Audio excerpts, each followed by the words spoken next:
तो यात्रा हमने की कन्याकुमारी से कश्मीर।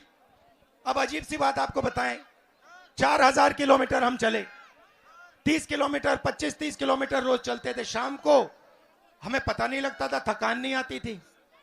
और हर रोज मैं अपने आप से पूछता था ये हो क्या रहा है, 30 किलोमीटर चल लिया, जितनी शक्ति सुबह थी उतनी शक्ति शाम को है। और फिर मुझे बात समझ आई, ये हिंदुस्तान की जनता का प्यार है, उनका मोहब्बत है, उनकी मोहब्बत है कि ये मेरी मदद कर रहे हैं। ये देख रहे हैं कि एक व्यक्ति हिंदुस्तान के लिए लड़ रहा है, जोड़ने के लिए लड़ रहा है, तो ये बिना कुछ कहे मेरी मदद कर रहे हैं। और जब ये मुझे मोहब्बत दे रहे हैं, अपनी शक्ति दे रहे हैं, मुझ में थकान ही नहीं आ रही। अब दूसरी यात्रा क्यों शुरू की? क्योंकि लोगों ने हमें कहा देखिए आप कन्याकुमारी से कश्मीर चल दिए मगर आप आसाम नहीं गए, आप बंगाल नहीं गए, उड़ीसा नहीं गए, नॉर्थ ईस्ट में नहीं गए, गुजरात नहीं गए। तो ये यात्रा जो है इसको इन प्रदेशों में भी जाना चाहिए, इसलिए हमने दूसरी यात्रा शुरू की और मणिपुर से शुरू की। और आज मैं यहां आपके सामने हाजिर हुआ हूं। उसमें हमने एक नया, अब आप पूछोगे भैया न्याय शब्द क्यों जोड़ा? मैं आपको बताता हूं। हिंदुस्तान में आर्थिक अन्याय हो रहा है, सामाजिक अन्याय हो रहा है, किसानों के खिलाफ अन्याय हो रहा है, महिलाओं के खिलाफ अन्याय हो रहा है, मजदूरों के खिलाफ अन्याय हो रहा है। सारा का सारा धन 2-3 बड़े उद्योगपतियों को दिया जा रहा है। आप जहां भी देखो आपको अदानी अदानी अदानी अदानी नाम दिखाई देगा। हिमाचल के सेब अदानी, हथियार अदानी, एयरपोर्ट अदानी, रेलवे अदानी। तो जहां भी देखो आपको वही 2-3 बड़े नाम दिखेंगे, वही बड़े 2-3 नाम दिखाई देंगे। मैं आपसे एक सवाल पूछना चाहता हूं, आपका टेस्ट लेना चाहता हूं। चलो, जैसे आपका टेस्ट होता है ना,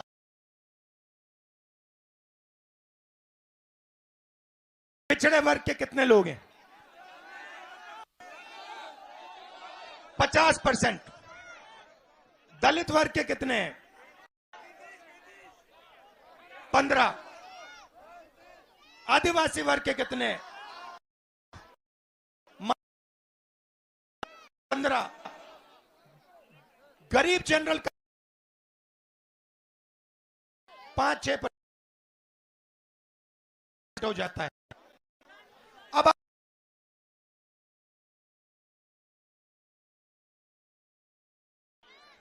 हिंदुस्तान के 200 सबसे बड़े पति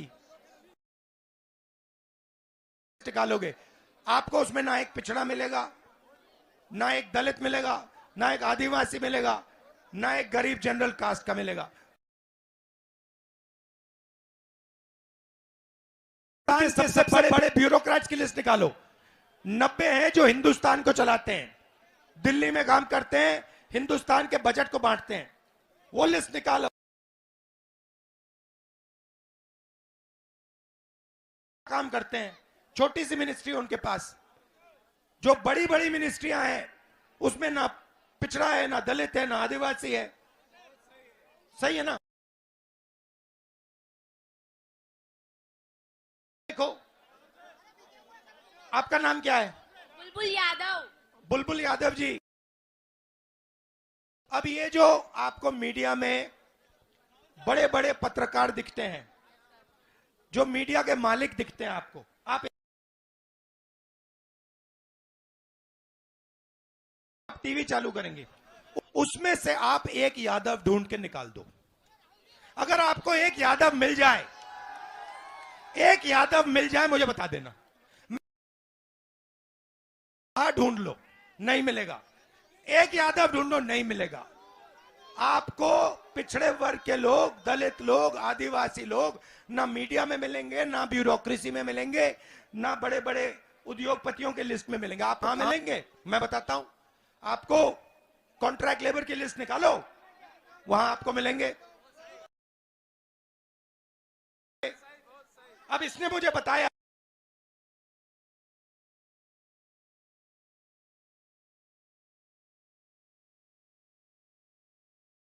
अब इनके पापा को कैसे खत्म करने की कोशिश की।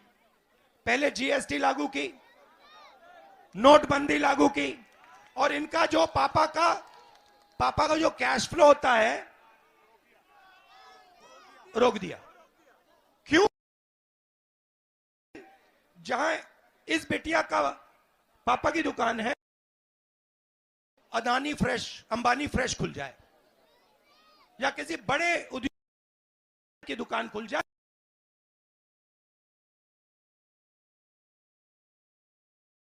नौकरी जाके करे किसके लिए? उसके लिए। मजदूरी करे किसके? उसके लिए। तो आप हर इंडस्ट्री को देख लो, कोई भी इंडस्ट्री देख लो हिंदुस्तान में, आपको सब जगह यही 10-15 लोग दिखेंगे। अब मैं चाहता हूं कि, नाम क्या था तुम्हारा? बुलबुल यादव। मैं चाहता हूं कि बुलबुल यादव एक दिन कहे अपने आप से कि मैं ये जो मोबाइल फोन है ऐसा मोबाइल फोन बनाना चाहती हूं, ठीक है? और फिर ये बैंक के पास जाए और बैंक से कहे मेरा नाम बुलबुल यादव है, आप मुझे लोन दो, मैं ये मोबाइल फोन का काम करना चाहती हूं। और बैंक उसे कहे हां बुलबुल, ये लो अपना पैसा, जाके अपना छोटा सा बिजनेस चालू करो। आज अगर बुलबुल यादव बैंक के अंदर जाए और उनसे कहे कि भैया मैं छोटा बिजनेस शुरू करना चाहता हूं, उन बैंक उससे कहेगा देखिए बुलबुल जी, आप घर जाइए, यहां पे हम सिर्फ अदानी अंबानी जैसे लोगों को बैंक लोन देते हैं। अब